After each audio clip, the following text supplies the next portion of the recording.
करते हैं. When life gets tough, what's your go-to mental reset? I want to just listen to music. Okay. What's one belief that helps you stay resilient no matter what?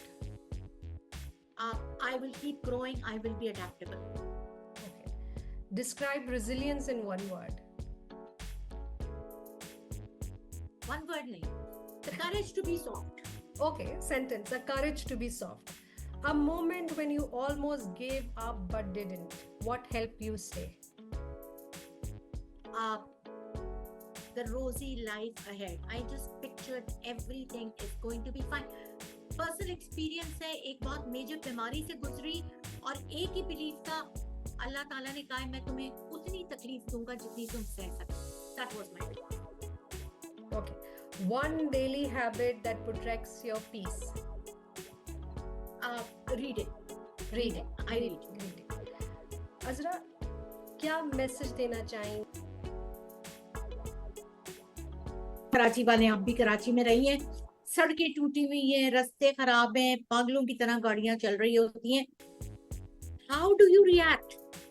Okay, क्या accident हो जाता है आपके सामने, ambulances आ जाती हैं, अल्लाह ना करे खुदा ना करे कोई तूफान आ रहा है, पेड़ वगैरह जो रास्ते में गिर गए.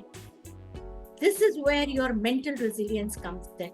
जिस तरह फिजिकली आप गाड़ी का कंट्रोल नहीं छोड़ते हैं ना, और आप मनूवर करते हैं अराउंड इन अ वे कि आप सेफली अपनी डेस्टिनेशन पे पहुंच जाएं. दैट इज व्हाट मेरी एनालॉजी होती है for mental resilience. Navigate your mind and your emotions. The control of your mind and emotions in you. जैसे आप ड्राइविंग सीट किसी और को नहीं देते, आप अपने माइंड और इमोशंस का ड्राइविंग सीट किसी और के पास नहीं रखते. और जिस तरह आप गाड़ी को नेविगेट कर रहे होते हैं, आप अपने माइंड और इमोशंस को नेविगेट करते हैं. This is mental resilience.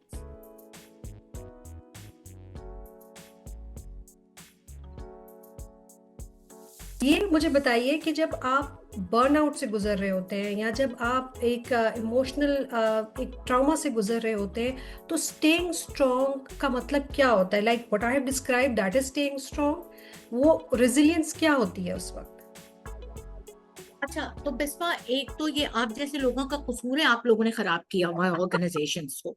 ये मैं सबसे पहले आपको ठीक हो गए थे, मैं ठीक हो गई थी. ये तो I need to say this because मैंने ये बहुत सुना है.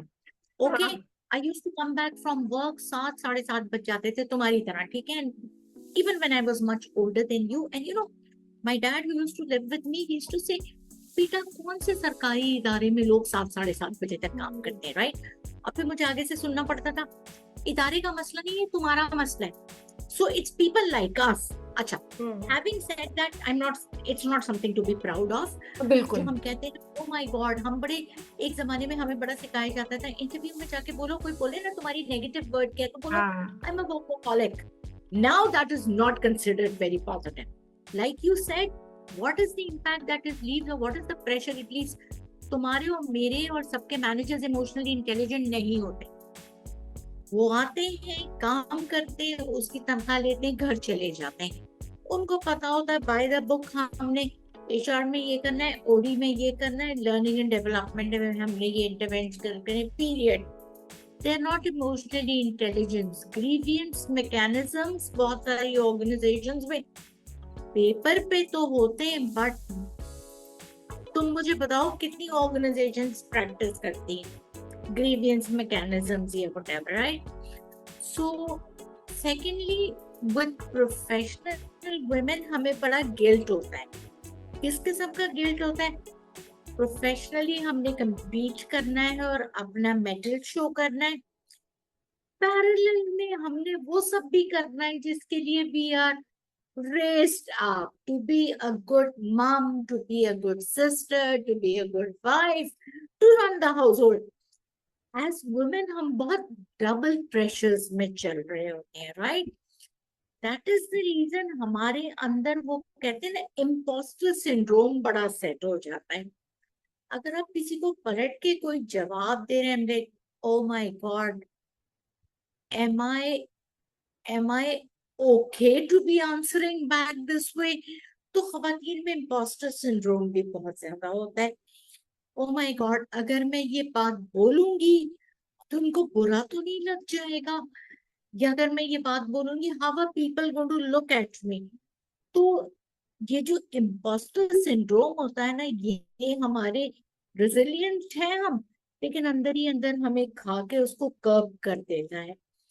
तो I always tell young people like yourself and a lot of older people also, Facebook की सीईओ होती थी शेरिल सैंडबर्ग, उनकी एक बुक थी lean in. I have lived by the mantra, and she talks about the type of issues as an American woman she had. And believe me, जब मैंने वो book पढ़ी ना, they were so close to the problems we have as Pakistani or Asian women. Okay, so imposter syndrome, तो between you and me, people like us, we need to speak up. Yes, there is always a selection of words.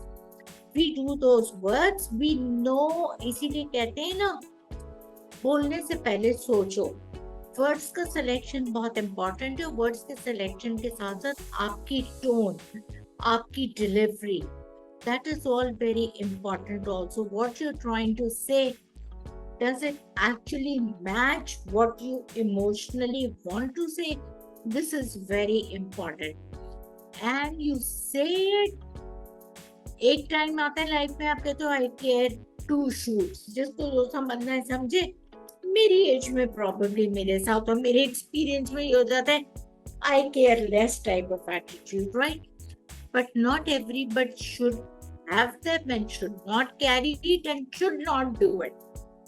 Okay, so there is selection of words, situation, how to deliver those words, but speak up.